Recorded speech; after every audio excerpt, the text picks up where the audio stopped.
মিতু রান্নাঘরে উকি দিয়ে বলল, মা আজকে স্যারের জন্য একটু পায়েস বানাবে। মিতুর মা ফাতেমা বেগম অবাক হয়ে বলল, কেন? মিতু মাথা নিচু করে উত্তর দিল, স্যারের আজকে জন্মদিন তো তাই। জন্মদিনে মিষ্টি খেতে হয়। কোনো কারণ ছাড়াই ফাতেমা বেগমের বুকটা কেঁপে উঠল। প্রাইভেট মাস্টার নিয়ে এত আদিক্ষেতার কি আছে? পড়াবে, বেতন নিবে শেষ। মিতুর বয়স 17। এই বয়সটাই ভুল করার বয়স। তিনি চিন্তিত বোধ করলেও মুখে বললেন, যা শর্ত মিতু। আমি আর চুলার কাছে থাকতে পারছি না। গরম খুব। মিতু বলল, মা তুমি যাও, আমি রান্না করি। ফাতেমা বেগম এবার পলকহীন চোখে তাকিয়ে রইলেন। যে মেয়েকে দিয়ে একটা পেঁয়াজ কাটানো যায় না আর সে যে রান্না করতে চাইছে। তিনি নিজেকে সামলে বললেন, ঘরে দুধ নেই, তাই পায়েস সম্ভব না। তুই নিজের ঘরে যা। মা, আমি দোকান থেকে গুঁড়ো দুধ কিনে এনেছি। না আর সহ্য করা যায় না। মা ভাবলেন, মিতুকে দুটো করা কথা শোনাবেন, কিন্তু তার আগেই মিতুর বড় ভাই সাজিদ চলে এলো। মিতুর মুখে পায়েসের কথা শুনে বলল, তাড়াতাড়ি বানা মিতু, আমার আর তর সইছে না। ফাতেমা বেগম নিজের ঘরে চলে এলেন। তার বড় মেয়ে ফিরোজাকে ডাকলেন।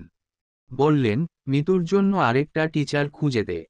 এত কম বয়সী ছেলের কাছে পড়াবো না। ফিরোজা হেসে বলল, কেন মা? রাহাত কত ব্রিলিয়ান্ট ছেলে তুমি জানো। আজকাল ঢাকা বিশ্ববিদ্যালয়ের পড়ুয়া ছেলে পেলেদের যা ডিমান্ড। একটা স্টুডেন্ট পড়াতে 20,000 টাকা চেয়ে বসে। আর রাহাত কত কম টাকায় মিতুকে পড়াচ্ছে। আর তাছাড়াও অনেক ভদ্র ছেলে। আমার কলেজের জুনিয়র ছিল আগে।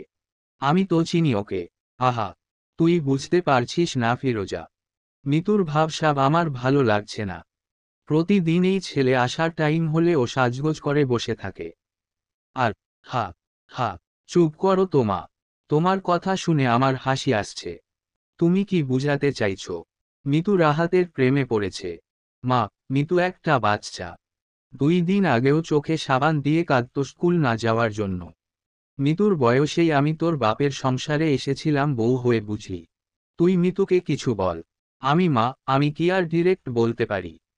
ফিরোজা হেসে বলল, আচ্ছা আমি রাহাতকেই জিজ্ঞেস করব মিতু ওর সাথে কোনো অস্বাভাবিক বিহেভ করে কিনা। মিতুর মতো বাচ্চাকে এসব জিজ্ঞেস করতে পারবো না আমি। বিকালে রাহাত আসাতেই মিতু রাহাতকে উইশ করল। একটা গিফট বক্সও দিল। রাহাত পুরো হকচকিয়ে গেল। মিতুর খুব ভাল লাগছে রাহাতের এমন চমকে ওঠা মুখটা দেখতে।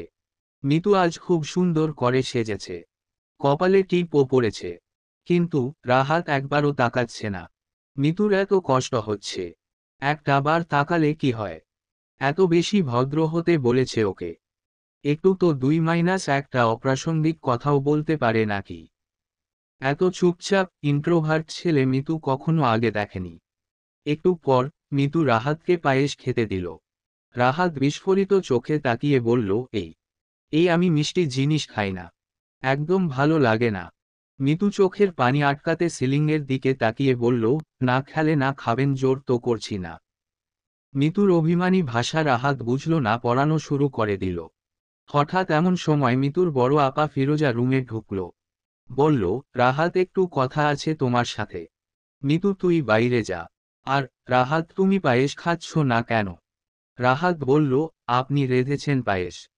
ফিরোজা হ্যাঁ সূচক মাথা নাড়ল। মিতু অবাক হয়ে তাকিয়ে রইল। আপু মিথ্যা বলল কেন? ফিরোজা বলল, কিরে এখনো দাঁড়িয়ে আছিস, যা একটু পর আসিস।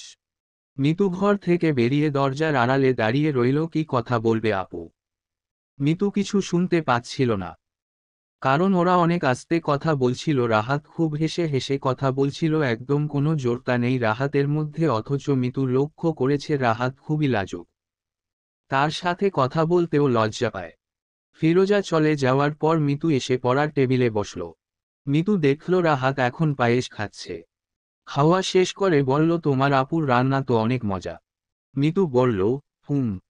রাহাত হঠাৎ মিতুর দিকে তাকালো, বলল, আচ্ছা তুমি কি রোজই ঘরে এমন সংসেজে থাকো নাকি একটু সিম্পল থাকার ট্রাই করবে?